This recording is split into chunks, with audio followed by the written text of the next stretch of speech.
Yes, I just absolutely loved the photo. It says "Comrades in Arms," and a lot of the veterans linked arms and sort of felt that physical support for one another, kind of literally holding some of the weakest and most frail people up. And there's a lot in this piece about the sacrifices that were made and the concept of actually laying down your life for somebody else. And I just wonder how much that translates into current culture.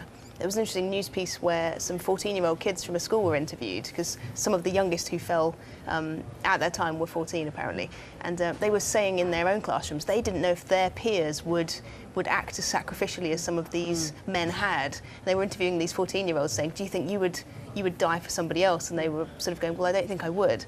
And I'm sure when the moment comes that they would, but it's just an interesting question. Have we lost some of that sense of sacrifice in this generation? Are we more selfish? Are we more self-aware? And was there a sort of was there a selflessness with these chaps that we've quite lost? Interesting hearing from there was a member of the armed forces on Sky News yesterday being interviewed, and he was saying he'd been out and done tours of Afghanistan and been in great danger, but even he couldn't comprehend what they went through on D-Day and what they faced when they got off of those boats, and he said it was horrific, even beyond his comprehension.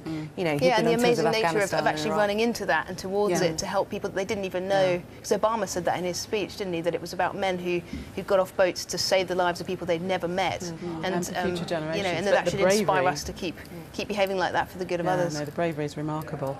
Let's move to a domestic story. This is in The Guardian. This is the Trojan Horse School. The threats, or the perceived threats of extremism, and perhaps the warnings weren't heeded and they were there for all to see. Yeah, well, there's the row going on surrounding 21 schools in Birmingham and whether they were infiltrated by Muslim extremists. We're expecting the reports to come out next week. Ofsted Education Watchdog have carried out their own investigation, as has the government, as has the local council. So we're expecting this all next week to pass verdict on whether or not these allegations are true or not. And The Guardian have got quite a good exclusive here. One of the schools, Parkview Academy, they've been given a leaked copy of the report, and it does seem pretty damning. Says that the school wasn't doing enough to keep students safe, including raising awareness of the risks of extremism. It also says that the school wasn't preparing students for a multicultural society.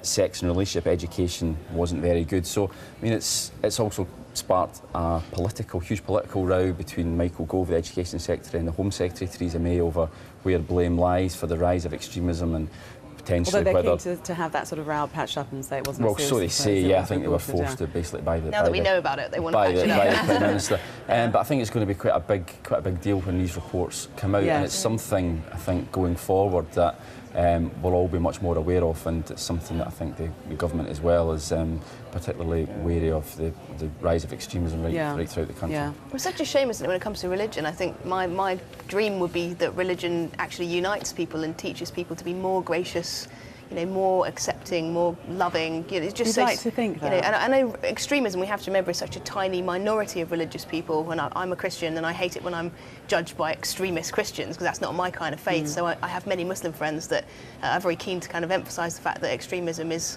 the minority. But I just think that religion in all its forms should actually make us more tolerant. So religious schools should be producing better, more diverse, more embracing people than any other school. I suppose that's if you're following the religion to the letter rather than the dogma, because Islam in itself means peace. It does, yeah. But if you say that to many people, they'd never believe it. Exactly, and sometimes culture can kind of eat doctrine, can't it, for breakfast, as it were, and the sort of the more patriarchal cultures or the different extremist elements around it can take over the heart of the faith.